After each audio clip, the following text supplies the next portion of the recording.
Welcome to Behavioral Grooves. My name is Kurt Nelson. And I'm Tim Houlihan. Are you new to Behavioral Grooves? Is this your first time listening? If so, we would like to welcome you to the 140th or so episode. Welcome, welcome, welcome. You may or may not know that Behavioral Grooves shares interesting and insightful conversations with researchers and practitioners of behavioral science. And we follow it by a grooving session where Kurt and I reflect on what we learned from our guest. And then we end each episode with the ever-popular bonus track where we recap the most salient points in our discussion. And Tim, don't forget that in addition to researchers and practitioners from around the world, we also talk to accidental behavioral scientists. They're people who are doing really great things with the principles of behavioral science, but don't necessarily refer to them in behavioral science terms. And that ties in perfectly with our guest today. Oh, it sure does, Kurt. But before we get to our guest, we need to do a couple of things. Okay. What do we have to do? Well, first, our listeners should know that Behavioral Grooves is on a roll. A big roll. We were named to Chartable's global top 20 podcast list in social science, and our reach has exceeded 120 countries. Woohoo! We've also been growing exponentially this year over last year, which was already a terrific gain over the year before that. And we want to let listeners know that we've launched a Patreon campaign. Patreon is a way that you can help us offset some of the hard costs of production by making a donation. On average, each hour of the produced show takes between 8 and 10 hours of our combined work between research, preparation, interview recording, post-production for intros and our grooving session, editing, and hosting. Yeah, and beyond the research and prep documents that we create for each episode, we also develop episode notes that feature, on average, a dozen links to behavioral science resources and a half dozen musical references. Additionally, we incur hosting fees, website design and maintenance, transcription costs, the storage space for the terabytes of data for our episodes. For over 2 years, we have been doing this without monetary support, and today we are asking for your help. This is an effort of love for us, but your support and patronage would be very much appreciated. You can go out and see the different levels. We do have some fun levels and bonuses of things that you can earn. So check us out at www.patreon.com/behavioral grooves. Those will be in the show notes as well. Okay, back to our guest today.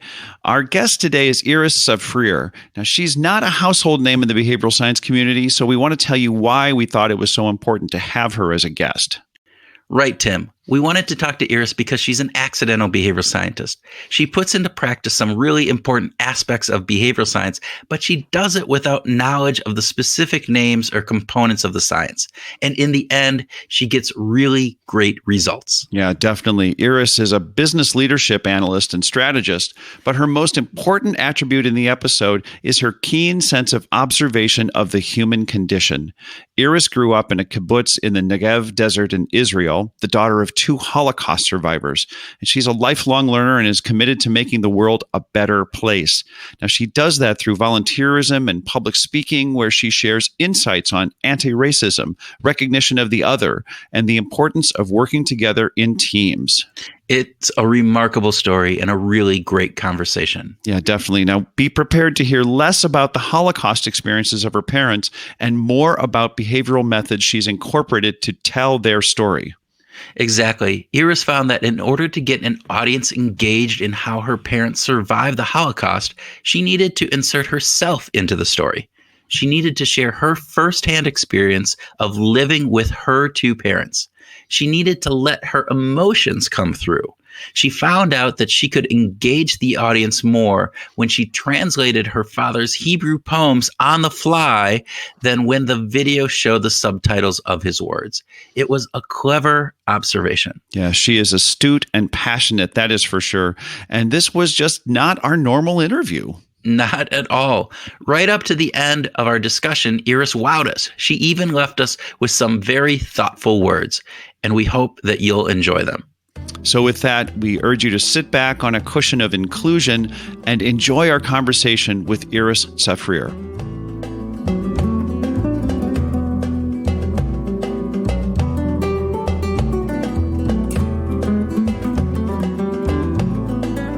Iris, welcome to the Behavioral Grooves podcast. Thank you very much for having me, Tim and Kurt. It's really great to have you here. Yeah, we're excited. we scheduled this originally when we were going to actually meet in the studio in person, and that's no longer available. So, oh well. But let's still start with a little speed round. Kurt, would you like to start? Sure. So, bicycle or unicycle, which would you prefer? Bicycle. When my feet are off the ground, I would like to sort of know what I'm doing. Okay. Would you prefer to give up your mobile phone or your laptop for a year? Mobile phone. Okay. All right. Monet or Michelangelo? Wow. This is a hard having one. to think about this one. Michelangelo. Okay. All right. Okay. Good enough. Good enough. How about, would you prefer to travel on a fixed itinerary or no itinerary at all? I think you have thought the hardest about these questions. No itinerary. No itinerary. All right. Because you travel a lot. You in days before. It might be a little ironic. Here we are in a no travel time, but yeah, you've traveled a lot. Okay, so in your travels, let's kind of use that as a point to bounce off into sort of the world. Can you tell the listeners a little bit about the kind of work that you do? Yes. So I have my own consulting company, and I do two main things. One thing is I work with companies in the agriculture and biotechnology industries about strategy and business development. So that's one portion of my business. And the second portion of my business is I do public speaking. And I speak about my history as a daughter of 2 Holocaust survivors. I speak about inclusion, diversity, and really understanding of inclusion of the other, and that instead into anti-racism. Yeah, and the anti-racism thing is really amazing. Do you find yourself in front of audiences of people who are doubters or, for lack of a better word, non-believers about the Holocaust? I've had some challenging questions from audience members, but no one came straight out and say, I'm a Holocaust denier, at least in public to me. What are the biggest misconceptions that you are trying to get people to understand better when you're in your conversations, if it's regarding the Holocaust or even just some of the other aspects around people understanding, racist ideas and different things like that? So I think there's a couple of things going on. I think, first of all, when it comes to trauma in families, it's quote unquote easy to report about numbers. So what I like to do is I like to share personal stories. I like to share how it makes me feel to come from 2 parents that experienced this trauma. I am not a historian by training, so what I know to do is I know to share my personal family story, and it's been quite a journey for me. So in due course, I actually am now getting to the part of sharing my feelings. So that's another layer that I've added. Yeah, tell us about that. Tell us about this journey of going from merely a narrative to something that is more, it sounds, for lack of a better word, more intimate, that you're sharing your own feelings about this. Yeah, absolutely. So the journey really started in childhood, where my mom did not talk about what happened to her in the Holocaust at all. It was just too difficult. I feel extremely fortunate that our father shared with us everything that happened to him. And so there was a reference point to understand the silence, if you will, that was in the house, this heaviness, this tremendous heaviness. My oldest brother, Uri, calls these places that we don't want to touch our trembling places. And as I grew up and matured, I started to understand that if I actually get closer to these trembling places, I would bring healing to myself and to the people I love. When I was young, if someone came to our house, my father was a prolific writer and a speaker. I would leave the room. It would just be too difficult to listen to what happened to him. In due course, I started to ask him more questions and to read what he wrote about what happened to him. And then really a pretty big event happened when in my own family, we have 3 children, and our oldest, Avi, when he was in the 6th grade, in school, the teacher said to the class, can anyone invite someone who could speak to us about the Holocaust? And Avi raised his hand and he said, my mom will. And then the teacher called me and I was like, okay, I've just been voluntold. Yes, you have. Girl, it's time for you to grow up and make this happen. And that was the first time I spoke publicly about my family story in front of the 6th grade. It was incredibly difficult. There were a lot of tissue boxes involved. And I had my husband with me because I knew from the presentation I prepared that I'm not going to be able to necessarily get through all of it. So he was there to help me. And then I went from there. So in the beginning, it was about telling my parents' story. I know more about my father. And then in due course, it was about how do I feel about that?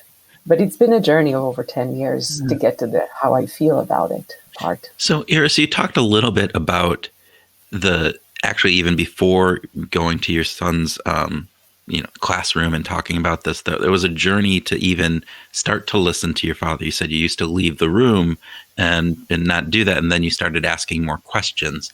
What do you think got you to the point where you wanted to learn more, that you wanted to ask those questions? Was it just age, or were there things going on in your life that kind of you wanted to understand better from that perspective? I think age is a beautiful thing. As we get older, I think I agree with you more and more. The other thing too, I'm one of 4 siblings, and they're just amazing people. And I'm the youngest by far, and it's just been an amazing journey for me to see what they do and the questions that they have asked our parents over the years. I just wanted to kind of do what they did. And then as I became more and more independent and started to have my own life, I truly think it was my own maturity and my friends, my boyfriend at the time, just asking me questions. And I'm like, again, it's time to grow up. Wow. How did the impact of your speaking change when going from this is my parents' story to this is my story, this is my feelings, these are the things that I'm struggling with? What kind of impact did you have, or how did the impact change on the audiences that you were speaking to? I think that whenever someone gives a presentation, I think almost any kind of presentation, people actually see themselves in whatever the speaker is talking about, right? There are different points of contact there that they're like, yeah, this makes sense to me, or like, yeah, this happened to me, or this happened to my grandmother. And so the more I was able to bring my feelings to the presentation, I think I made a stronger personal connection with my audience. I've been speaking in schools over the years, many different schools, and the personal letters that I've gotten from students just blow me away. I just sit in my kitchen table and I just cry. Wow. Because they tell me about what's happening inside their home, about a personal trauma that they're going through. Ooh. And what it means to them to hear someone speak.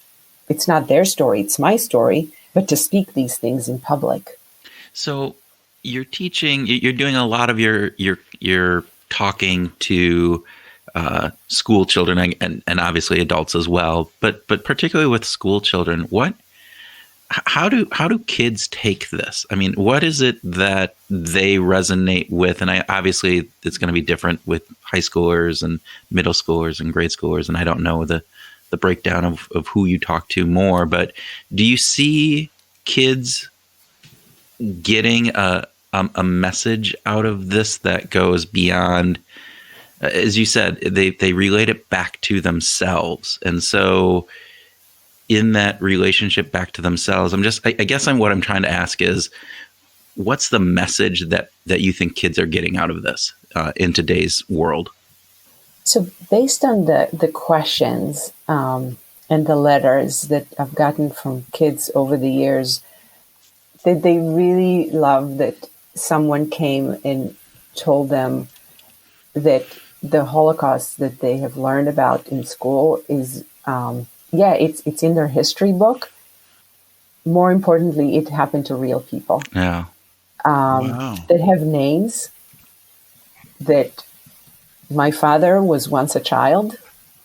He didn't just start his life after the Holocaust or when he was a 70-year-old, where I show videos when my siblings and I took our father to Europe to retrace what happened to him.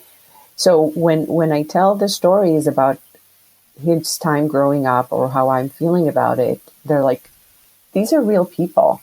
It's people like me. They went through difficult things. Some of these difficult things I can identify with. So those are the biggest things that I think my audiences have taken away. When you encounter people who are doubters, and my guess is that you probably recognize it because of a kind of a high degree of sensitivity without them having to come right out and say it, right? They don't have to be public, they don't have to be very public about it, but you could probably hear it in the way that they phrase questions. Do you feel an obligation to try to persuade them? And if you do, how do you go about that? Yeah, so I don't have any kind of sense in me that my job is to persuade deniers. I think it's a fruitless expedition. What I tell my audiences is when they ask me questions that relate for the historical structure, I take them through the stages of genocide, and I remind them that the last stage of genocide is genocide denial. Oh, wow. So when a question that comes up that is really phrased in a way that comes from that place, and to your point, Tim, I have an oversensitive feeling towards that. I say, let me just remind you that the last stage of genocide is genocide denial. And what I say is, I'm on to you. I know what you're doing. Yeah. And I don't engage in that. So going back to working with kids, and you talked about that narrative and people, them seeing themselves and different things. What do kids know about the Holocaust today? I mean, how good is our education system in teaching them about the Holocaust? I think we could always do better. I feel very strongly about this because I can't really comment about overall in the United States or all over the world. I just feel strongly that we have to have genocide education as part of a curriculum. In the different geographies, unfortunately, can have different genocides that they can refer to that are very much applicable to that geography.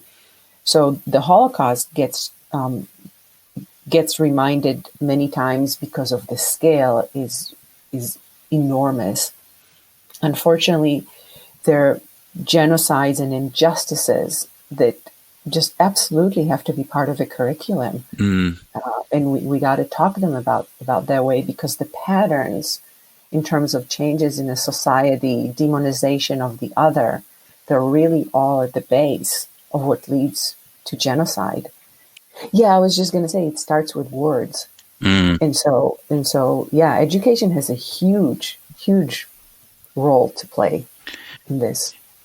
What other areas, you talk about these different geographies, could you share a couple of examples with us? Well, there was a genocide in South Sudan. There was the killing fields in Cambodia. There's genocides that are happening today where there's identification of people that are quote unquote undesirable.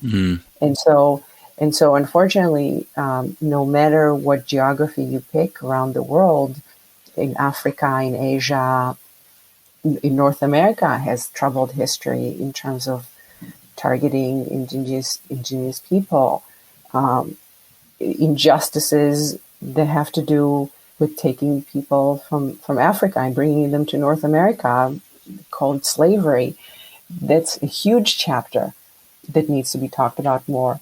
So again, I think it all comes, again, it begins with words, beginning with saying that someone looks different from us or maybe worth less than us, and that somehow this journey into making it okay to treat them in an inhumane way. So all of these, again, just we need more space in our educational system to talk about this. Do you see, so my kids go to Minneapolis public schools, and the schools that they go to are relatively intermixed from a number of different ethnicities and backgrounds. And we have a number of students of Somali and Eastern Africa descent who may have more of a, they lived in, or their parents came from refugee camps, and they came over here recently in order to get a better life. Do you see a difference when you're talking to groups of students who may have some of that history, or some kids within that class who have at least a tenuous little link to something like that, versus, the class that I would have gone up and grew up in Iowa going to, which, we had one African American in the entire school that we grew up in, and pretty much everybody was from the Midwest and lived in the Midwest, and I was a foreigner because I moved down from Minnesota. Do you see a difference? Is there a difference in how people view this, or just in their ability to connect with it? Because maybe there's somebody that might, again, as you mentioned, it put names to put, that when you talk about your father, and that there were actually, these are real people, they're not just numbers. And I think that's a really important thing. And I'm just wondering if you see that more real when you have those maybe connections in the classroom. I have seen connectivity from students of all background, not necessarily more in one classroom versus another. And then the other thing that I tell my audiences is that everyone has a story. Every single family has a story. And I really encourage them to, on purpose, go and meet someone that they don't know. On purpose, go visit your grandma and ask her, what was it like for you growing up? There's got to be a story there. There is a story there. Well, that's actually refreshing to hear that and as you said, you point out that everybody has a story. So thank you for that, because I think that's a really good lesson to take, regardless, that it doesn't matter what your background is. There's a story in that background somewhere. Absolutely. Yeah. So let's switch themes just a little bit. I was wondering if we could talk just a little bit about music. First of all, well, hang on, Kurt. I'm just wondering about. Go ahead, Tim. I was just going to let yours know this is a We always do this. Tim always brings up music, and I always roll my eyes at him. Yeah, but it's almost part of the script at this point. It is. It is actually part of the script.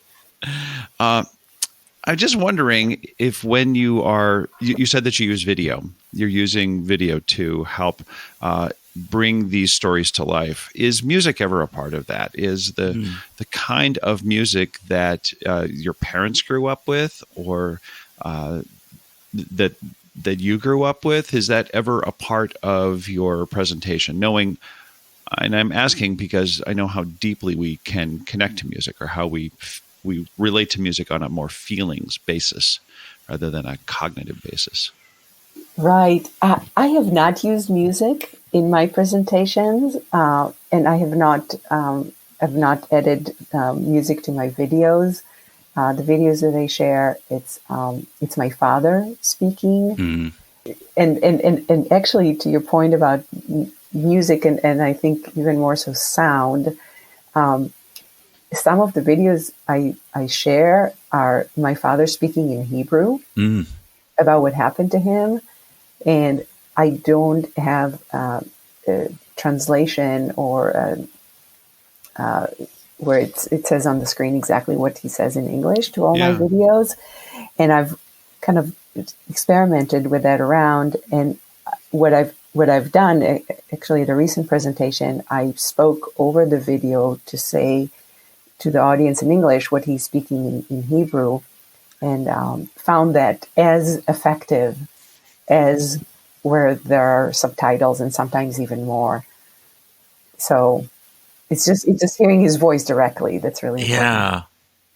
Yeah, I would think hearing his voice directly is important. And of course, every language has a sound, and it would be important for a listener to experience an original language to him. And Hebrew has a specific set of sounds about it. It's going to communicate emotion and feeling and narrative in a way that's unique to that language. So true. So true. I want to go back to something that you said, because I think this is important too. You said it starts with words. Can you expand upon that? What do you mean by when you say it starts with words? I think a lot of it has to do with the way I grew up.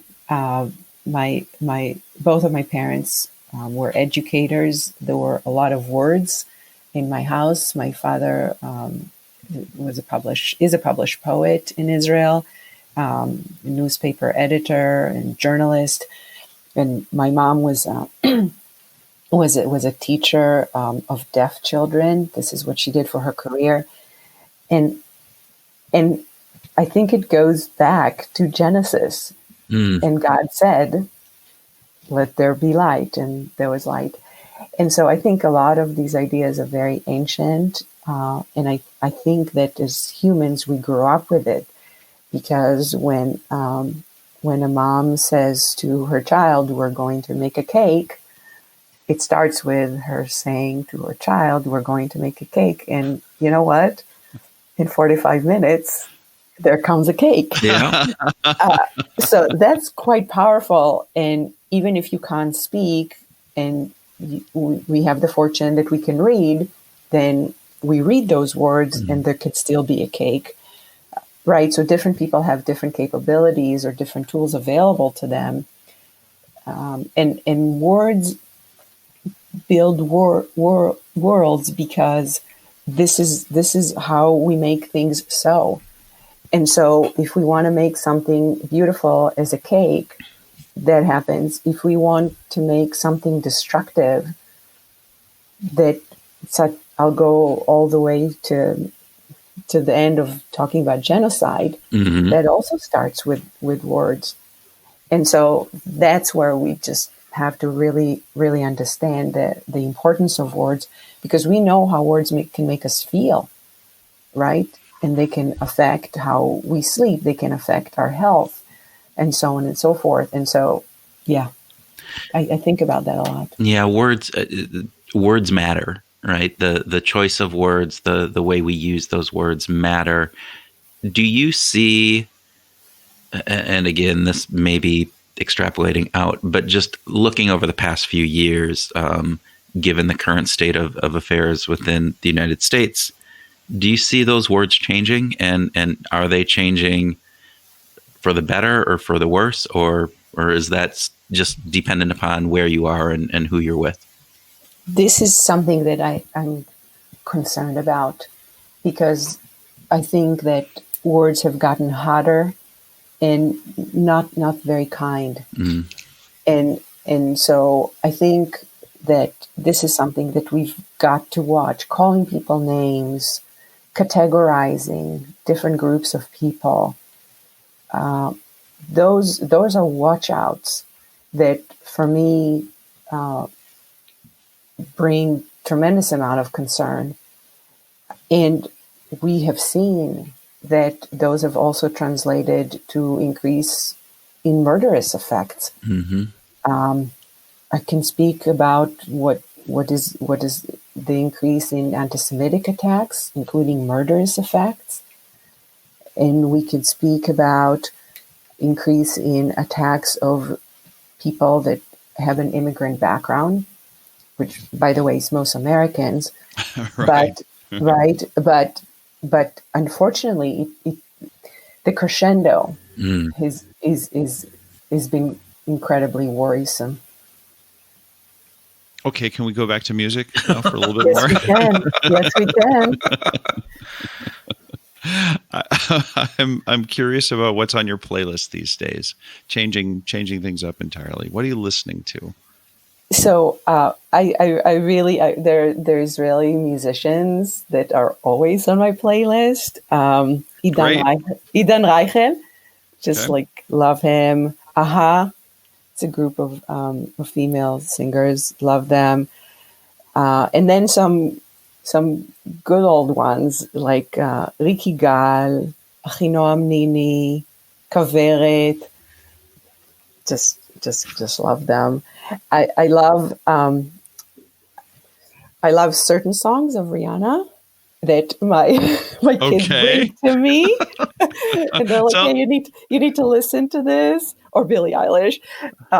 So I am very grateful for my kids to bring me to the music of today. Because otherwise, I think I would continue to listen to Miles Davis. Yeah.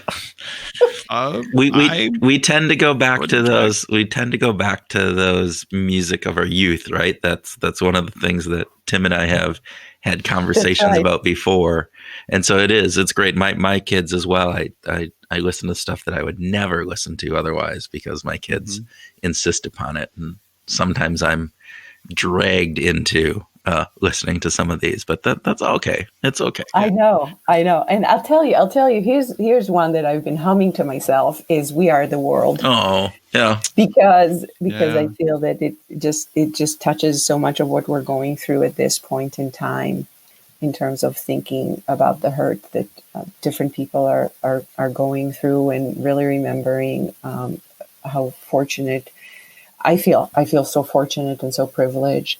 And just thinking about this and stopping and saying, okay, this happened in history. These are places for me to refer to and remember the moments and what it means, and what are the things that I can do.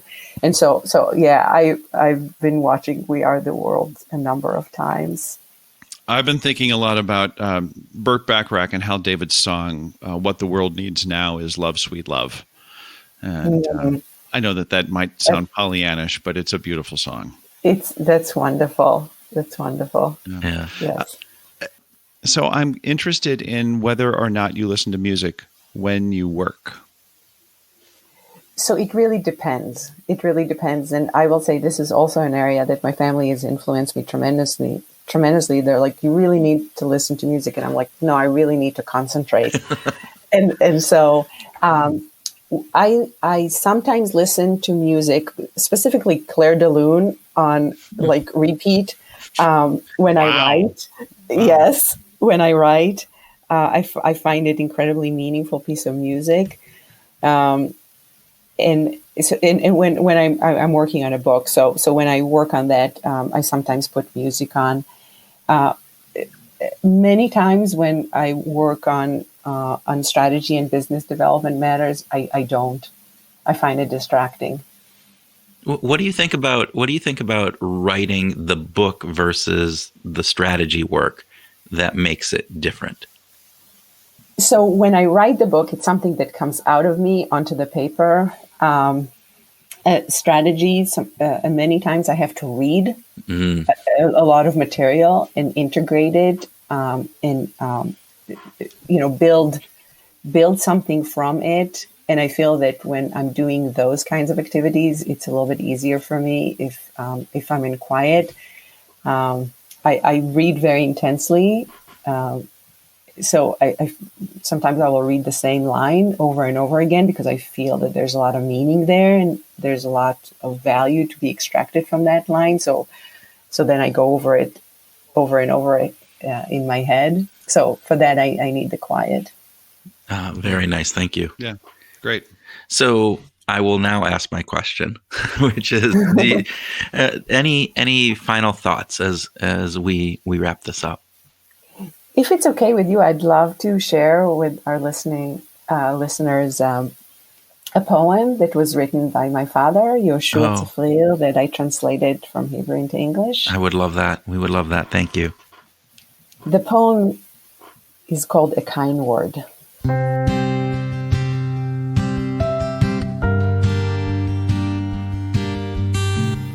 A Kind Word by Yoshua Tzafrir. There are a multitude of words in the dictionary. Words sharp as swords, dividing words, injuring words, sulfur and fire. From a tender baby through wise old age, a person yearns for a luminous face. Seek, and you will find a kind word, because there are, indeed there are. A kind word for one and all. Hello, and how are you feeling? A word of light, of warmth, of a pat on the back. A warm word, a word of encouragement, a word of kinship and friendship, a titter, a smile, and blessing from the bottom of the heart. Anguish, sorrow, and many tears, frequent humanity in its path. For every rose, from time to time, thorns are abundant. A word, a look, reach out a hand to another. Simple words, pretty, nice. As it is not unavailable for you to express soft words. A kind word for one and all. Hello, and how are you feeling? A word of light, of warmth, of a pat on the back. A warm word, a word of encouragement, a word of kinship and friendship, a titter, a smile, and blessing from the bottom of the heart.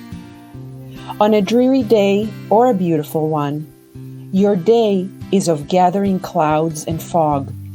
There is no ray of light. It is all black, without hope. Do not despair. Keep on the fight. The night will pass, and day will break. The sun will shine for you, and you too, with love. A kind word for one and all. Hello, and how are you feeling? A word of light, of warmth, of a pat on the back. A warm word, a word of encouragement, a word of kinship and friendship, a titter, a smile, and blessing from the bottom of the heart.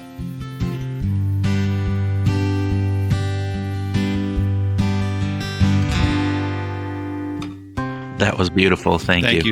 That was wonderful. Iris, thank you so very much for joining us on Behavior Groups today. Thank you very much, Tim and Kurt.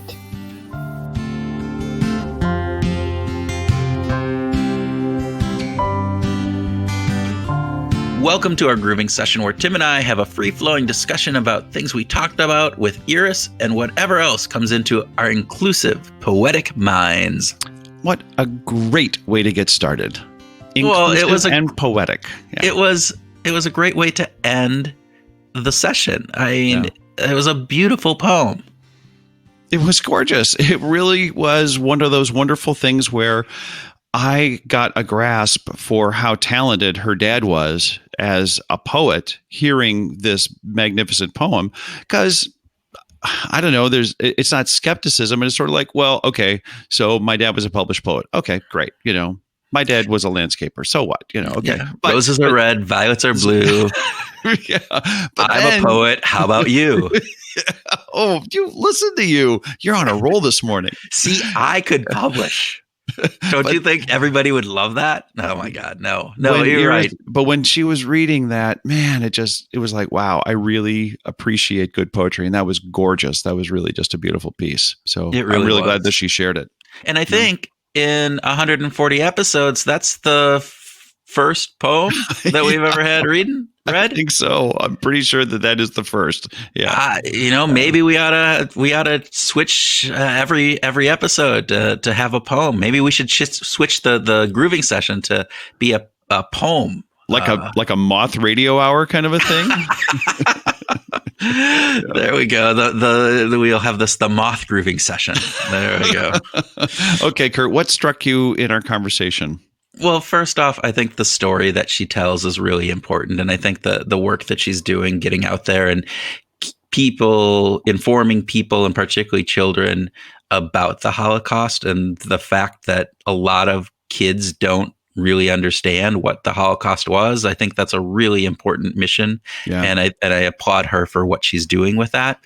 But I think it's the piece from a behavioral science perspective that was fascinating for me was her use of personal stories to make that connection more effective, to make it more real for people.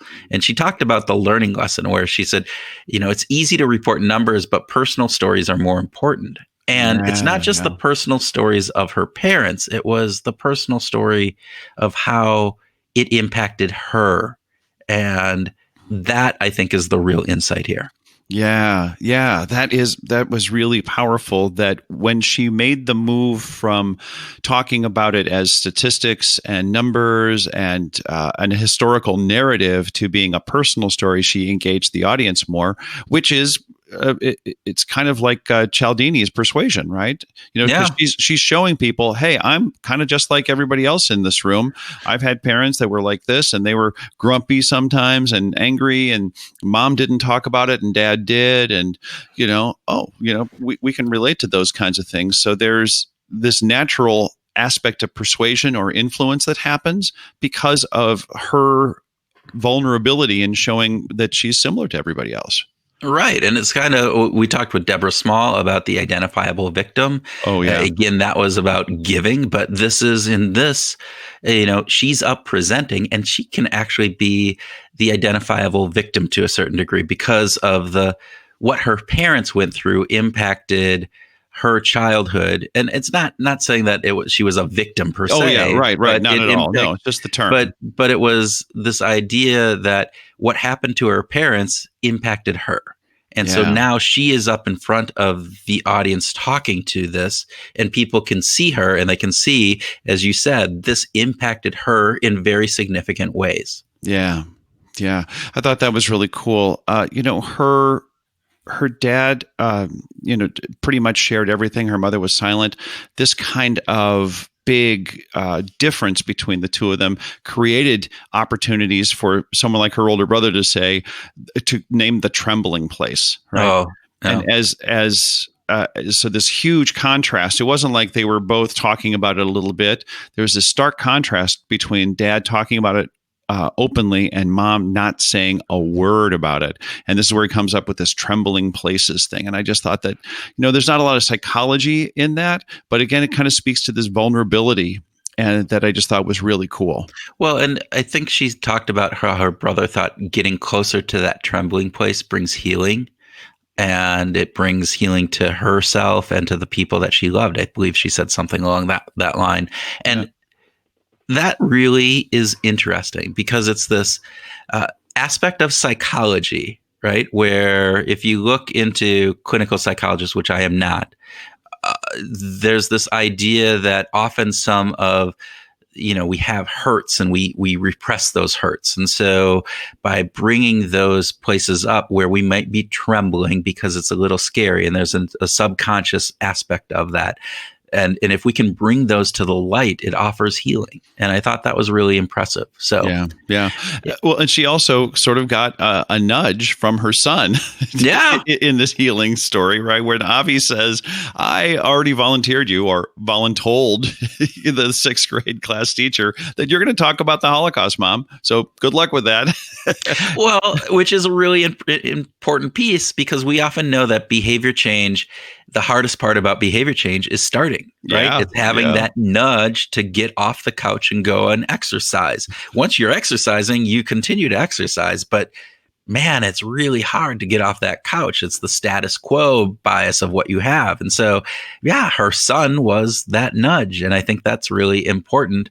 And to think about how many people in just their regular lives have important things that they could be doing, but they're sitting on the couch and they don't have a son to voluntold them to go out and do it. And what does it take for people to get off that couch and to make a difference? Sometimes a little extrinsic motivation can help. Sometimes a little extrinsic motivation can help. I want to go back. You talked about at the beginning, the moth radio hour, right? Yeah. And this idea of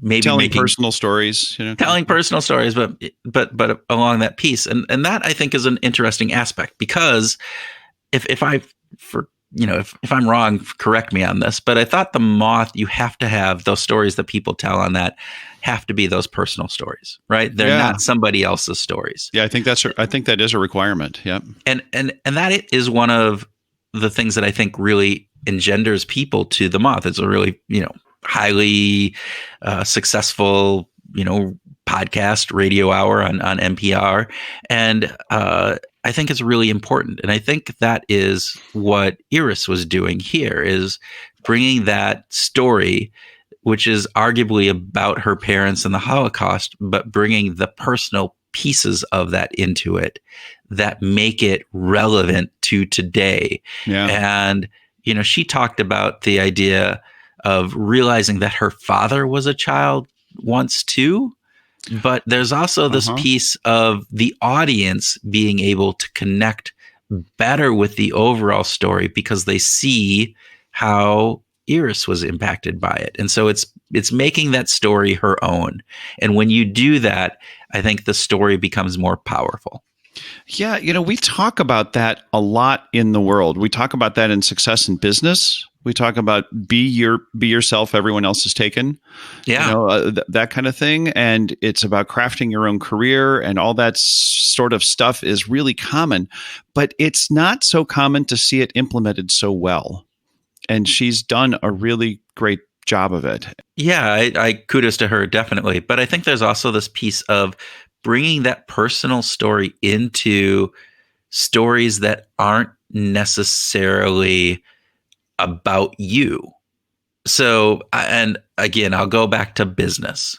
And one of the things that, businesses have to do is they have to talk about numbers or incentives or these program policy things, and leaders inside organizations will often go back and report the numbers. They will report the facts, and they don't bring in a personal element to that. They don't make it real to, yes, here's how we're doing it, and this is how it impacted me, or this is what I think about this and why it's important, because this is how it's going to impact all of us. And there needs to be that personalization of some of those messages. I think that's a really great observation, Kurt, because in the current crisis that we're in with sheltering at home, a lot of businesses are shuttered, and we've gotten those tons and tons of emails about how we're all in this together and blah, blah, blah. But so many of them have lacked a personal story. And the ones that have touched me the most are the ones where they have a very personal story. I've talked about the Dakota, the local jazz club, and how one of their greatest regular performers, Nachita Herrera, contracted the disease. And so they started a GoFundMe to help offset his medical costs. And it's so terrific to see a very personal story come from an organization rather than just we're all in this together. Right. As maybe subtle as that nuance might be, it makes a big difference in messaging. It does. It does. All right, Tim, what else? What did you get from this conversation?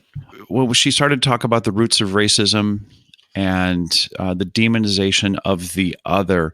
It just seemed all too easy that she just started riffing on, the Holocaust was really big scale, but by the way, indigenous people have been, victims of genocide in, all continents, and the killing fields in Cambodia and the revolution in South Sudan and African slavery. It's like, wow, that list was almost overwhelming. Just thinking about just in recent history, how dramatic and demonization is. Each geography, as she said, has their own genocide story, and right. Which is scary when you think about it. But I think, to her point, her telling her story and the story of her parents helps people get that connection. And if they can make that connection, it becomes more real for them. Yes. But then I think she also gets into the roots of that racism, right? And she talked about it starts with words. Yeah, it starts with words. Like she gave that example of, we're going to bake a cake. And then 45 minutes later, there's a cake. But it starts with the words. Right. And that is, I think, important because words have impact. And the tone, the message that those words are sending, and in today's highly tribal, politicized world, words take on, I think, an even stronger and more impactful meaning in this time and place. Yeah. And there are the words that are outright just, negative and lend themselves to demonizing the others. Yeah, or inflammatory. Yeah. And then there's the words that are more of a dog whistle that could be interpreted one way, but depending upon your prior held beliefs, you will have motivated reasoning to take them either one of two directions. And I think there's a lot more of both of those today. Yeah. And I'm worried. I think there's a piece of this that it starts with words. And when it starts with words, we have to be very careful about the words we use. And it starts with some of the leadership that's going on, I think, across the world right now. But when you start talking about others as pests or viruses, particularly given the what's going on today, you talk about the negative aspects of something, you're reinforcing and creating that connection to a separate group. And when you do that, people have throughout history demonized them, and bad things happen because of that. Well, yeah, I think we could go to Albert Bandura's great studies of the Bobo doll effect. Right, where the adult comes into the room and demonstrates to the kids that they can be mean to the Bobo doll, and then they do. Yeah, and they are. It's just easier when that happens, as opposed to when the adult comes in and doesn't demonstrate that, or say that it's okay to demonize the Bobo doll. Then they don't. Yeah. So for those who don't know the study, it was done back in the, I believe, early 70s, maybe late 60s, where they have this big blow up doll in a room. They have kids in there, and the researchers would come in and either smack the Bobo doll or not smack the Bobo doll. I'm really generalizing this and shortening it up, but then you would see kids respond. Mm-hmm. And when they, basically the research went on, like in many of those studies, it was after the researcher left and the child was left in there by him or herself, and they watched what that child did. And in those cases, they followed the lead of what the adult did more often than not. Yeah. And we look at the world today, and you look at the words that are used and the actions that are being taken, and you can see this. You can see how people are responding to the words that people are saying, even as it goes to the pandemic and our response to that, right? There's these people who are being told that now, why are we being self-quarantined, and this is hurting more people because of the economic impact that it has, and they're going out and they're protesting. And I'm really concerned, because I think that some of that is because there are leaders who are having an agenda, who are trying to influence politics moving down the road. And they're using words to incite these types of behaviors that, according to all of the medical experts, and again, I guess it depends on if you're listening to medical experts or not, but again, that gets down to motivated reasoning. Yes. That's really a dumb idea. Yeah, it is.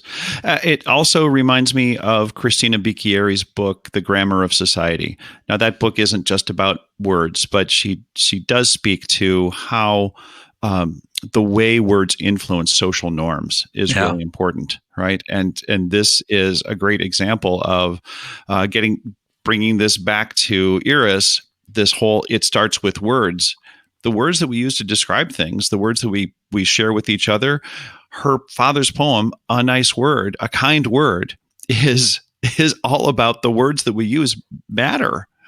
And I think it's important to think about that and to make sure that we're in on that, basically, as we go forward. Just across the board, really interesting conversation. And I do like her comment, though, because we asked her about, are you trying to make sure that the deniers out there who don't say the Holocaust happened? And she said, it's not my job to persuade the deniers. It's a fruitless endeavor. Yeah. To the degree, again, of behavioral science, it's really hard to change people's beliefs. So, it's this aspect of really understanding what her role is out there, and not trying to make it something that it's not. And I just applaud her, and I thought it was a really interesting and powerful conversation. Yeah. Okay, with that, folks, hang in there for the bonus track. We'll be right back. Hey Groovers, this is Tim with a bonus track after our discussion with Iris Tzafrir. Iris brought a beautiful, accidental behavioral science perspective to the podcast that continues to fuel Kurt's and my mission behind this endeavor, to expand the community of those interested in behavioral science. What makes her an accidental behavioral scientist is that she understands the core principles of influence and how to apply them. Kurt and I were happy to discuss Iris's real-world experiences with her and to continue discussing these in our grooving session. There were a couple of major discussion points for us. The first was how the use of personal stories make presentations more impactful. This emerges from the scientific literature as the identifiable victim and from popular culture of the authenticity effect. The identifiable victim is what pro-social organizations deem most effective in fundraising because a vivid and relatable personal story is easier for donors to connect to, at least easier than statistics and big picture analytics. Although the word victim is by no means applicable to Iris, she's putting the concept of good use in her storytelling. And she's also relying on authenticity, which is a form of credibility that comes from an alignment of that life that is true to who she is. She is the daughter of 2 Holocaust survivors. That credibility adds to the effectiveness of her presentations. The second key issue we discussed was the roots of racism, and in particular on words. Her comment that it starts with words reminded Kurt and me of Christina Bicchieri's terrific book, The Grammar of Society, and how in many cases social norms both reflect and emerge from the words we use. We live in a time when populist leaders have been elected into power by citizens who are tired of words that are politically correct and want to, as they say, call a spade a spade. But like Albert Bandura's Bobo doll experiments, we tend to follow the leader of our reference network in not just words, but behaviors as well. Also, intolerance is on the rise, and it crowds out inclusion and diversity. And both inclusion and diversity are the hallmarks of societies that are innovation powerful. Now it's time for the groove idea for the week. Our world can be overwhelming when we strain to think through big picture issues. But thinking about a single person is infinitely easier. So let's start there this week. Think about one person you know who could use a little support, or as the title of Iris's father's wonderful poem, A Kind Word. They could be a loved one, a child, a parent, a sibling, or a friend or work colleague. Maybe it's a neighbor who you've gotten familiar with because of your daily walks through the neighborhood that you're sheltering at home. The groove idea for the week is to share a kind word with one person that you see this week. Thanks for listening, and thanks for your support. We always appreciate it. Have a good week, and keep on grooving. That was great. By the way, this is my favorite bonus track of all time.